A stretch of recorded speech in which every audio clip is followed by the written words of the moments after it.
Hi kids, you don't want to know what just happened. I have a big problem and I must call the emergency services and ask for help. Let me call. 2560308889. Okay. Hi, is this the emergency service? Yes? Okay, I need to tell you a story that just happened. Yeah, I am in this ski hotel in the mountains and I talked with Sam, who is at the mountains right now. You didn't hear? Let me tell you again. I talked with Sam, who is at the mountains right now. Yes, a friend of mine. And seems that he found a boy who crashed with the sled. You hear me? Again. Seems that he found a boy who crashed with the sled. Yes, exactly. Yeah. He crashed with the sled. Yes. And the sled got broken. Yes.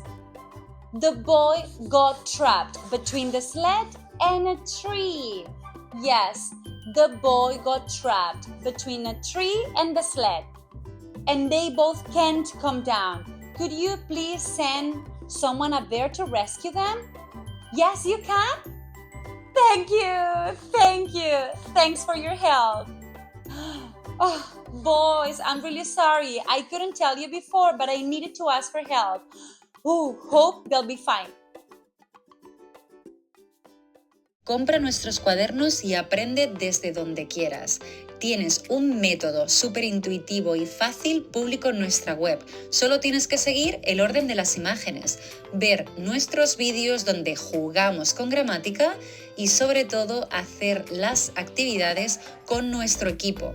De esta manera, tus hijos nunca más harán los deberes solo y sobre todo aseguras que aprenden gramática de una manera natural, la mejor manera de practicar inglés desde casa. Hello friends, so today we start a new concept, relative clauses. Relative clauses like who and that. Who and that. You can even make a circle here. Who and that, okay? Who and that are the words we use to connect, to give more information in a sentence, okay? That connect with more information about someone or something in a sentence. Who is when we're talking about people, okay? People. And that is what we used to talk about things, objects, okay?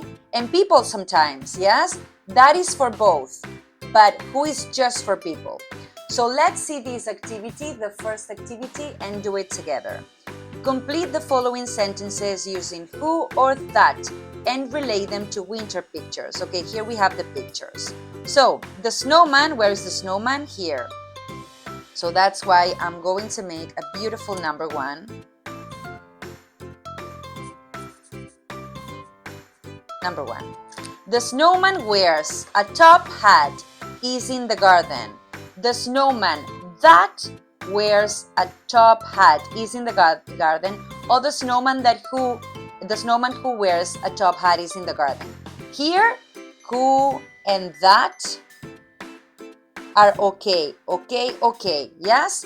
Because the snowman is an object, yes? But it's kind of, it pretends to be a person, right? So that's why we can use who and that.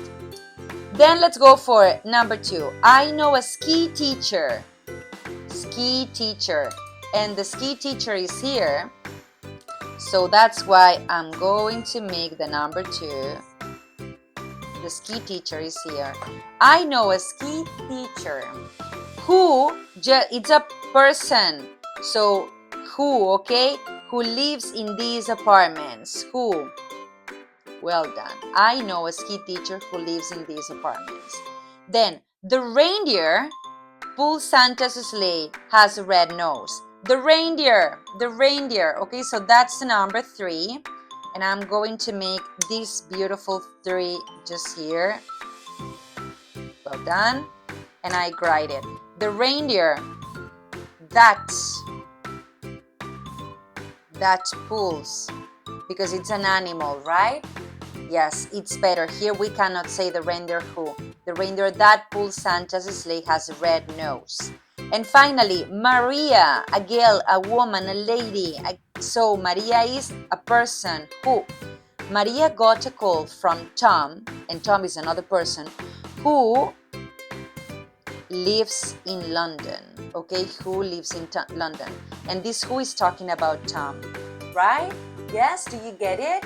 So remember, who is always for people and connects with more information. That is for objects and sometimes for people and connects with more information. Good job!